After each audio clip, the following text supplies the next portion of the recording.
The girl stood there with her backpack shaking, her single crutch sinking into the dirt, and eyes begging for a chance the world rarely gave her.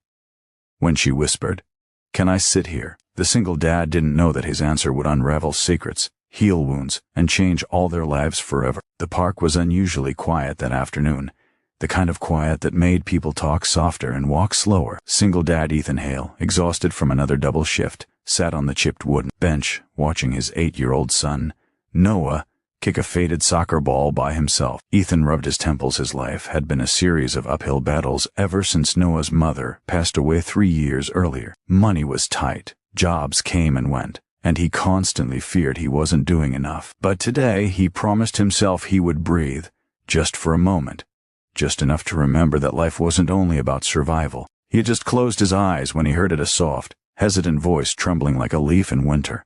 "See, can I sit here?" Ethan opened his eyes and saw her. A girl maybe 11 or 12 standing in front of him, wobbling delicately on a single crutch. Her jeans were carefully rolled to reveal a prosthetic leg scratched from use. Her hair was pulled into a messy ponytail, and she clutched a backpack to her chest like a lifeline. Someone had clearly told her this bench was full, or that she didn't belong here. Her eyes said that much. "Of course," Ethan replied gently. "You don't even have to ask." The girl exhaled, relief washing over her face as she sat beside him. But she didn't look at him. She kept her gaze locked on Noah, who was still playing alone. The girl's fingers tightened around her backpack straps until her knuckles turned white. Ethan felt the pull. Something was wrong. "You okay?" he asked quietly. The girl swallowed. I didn't think anyone would say yes." She tried to hide her trembling voice, but Ethan heard it. People stared at her. "Kid," whispered. Adults pitied. She knew every look by heart. "So," Ethan said softly, "what's your name?" "Lila." It came out barely above a whisper, as if she had to fight past a wall of fear just to say it. Noah noticed her from across the park and ran over, out of breath but smiling brightly. "Hi, I'm Noah. Want to play? I can show you how to curve the ball like superheroes do." Lila blinked at him, startled by his enthusiasm. No one had asked her to play in years.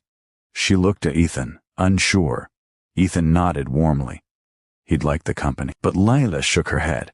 "I'm not good at running." Noah grinned. "That's okay. I can run for both of us." For the first time, Lila smiled. Not a big smile, just the kind that showed she wasn't used to smiling often. Ethan watched as Noah walked slowly beside her, matching her pace, treating her like she was normal, which to him, she simply was. They spent the next hour talking, laughing, creating rules for a new half-running, half-thinking version of soccer. The sound of their laughter warmed Ethan's heart in a way he hadn't felt in years. But as the sky turned orange and the lamp posts flickered on, Ethan noticed something. Lila kept checking her phone nervously. She winced each time the screen lit up with missed calls. "Is someone waiting for you?" he finally asked.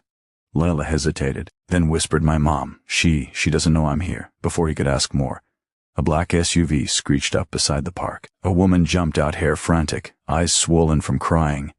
She ran straight toward them, and that was the moment Ethan realized this wasn't just a girl who needed a bench. It was a girl who had been running from something deeper, something painful, something that would pull all of them into a story none of them expected. And it all began with one question: "Can I sit here?" When the black SUV screeched to a stop and the panicked mother ran toward them, no one knew the truth that was about to unfold, or how the one-legged girl's trembling question would become the key to healing not just herself, but the single dad and his lonely son too. "Layla," the woman cried, dropping to her knees and pulling her daughter into her arms with a trembling desperation Ethan had only seen in one other type of person, someone who has known loss before. Layla hugged her mother, but her shoulders stiffened, as though she wasn't sure she deserved comfort. "I'm sorry," Lila whispered. "I just needed space." Her mother cupped her face, teary and frantic. "Sweetheart, you can't just disappear like that. You scared me. How many times do I have to?" But Lila cut her off. "Mom, please, I don't want to fight." Ethan stepped back to give them privacy, but the mother turned to him suddenly. "Thank you for staying with her. You have no idea how much this means." Lila flinched. "Mom, don't embarrass me." "I'm not," she whispered. But she was scared, terrified, exhausted. Lila's mother explained everything in fragments: how the accident happened 2 years earlier, how Lila lost her leg, how she lost friends, confidence, and eventually the courage to go to school. She shut everyone out, even her own mother. The bench that no one wanted had become symbolic of how she saw herself, a place people avoided. Ethan listened carefully, and something inside him cracked open, because he saw himself in Lila's mother doing everything he could, yet somehow never feeling enough. Noah tugged at Lila's shirt. "Hey, can I show you something?" She hesitated, then nodded. He pulled her toward the field again, pointing at the soccer ball. "You said you weren't good at running," he said, "but you didn't say you weren't good at kicking." Lila bit her lip. "What if I fall?" Noah shrugged. "What if you fly?" It was such a simple line. So innocent, so wildly hopeful. Ethan felt his throat tighten. Lila stepped forward, positioning herself carefully. Noah placed the ball gently. Ethan held his breath. Her mother held hers too. Then Lila lifted her chin and kicked. Not hard, not fast, not perfect. But it went. The ball rolled, bounced, curved slightly straight toward Ethan, who stopped it with his shoe. And when he looked up, he saw something he didn't expect. Lila was crying. Silent, shaking tears. "I didn't think I could do that anymore," she whispered. Ethan knelt in front of her. "Lila, can I tell you something?" She nodded, wiping her cheeks. When Noah's mom died, he stopped talking, stopped smiling, stopped playing. I didn't know how to fix it. One day he asked if he could sit with me. Just sit, no talking, no playing, just be there. That day changed everything. Sometimes the smallest moments heal the biggest wounds.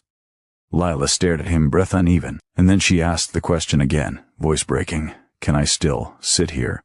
Ethan smiled gently. "Lila, you can sit with us any time. No permission needed." Her face crumpled not from sadness but from relief, from finally being seen, from finally being told she belonged.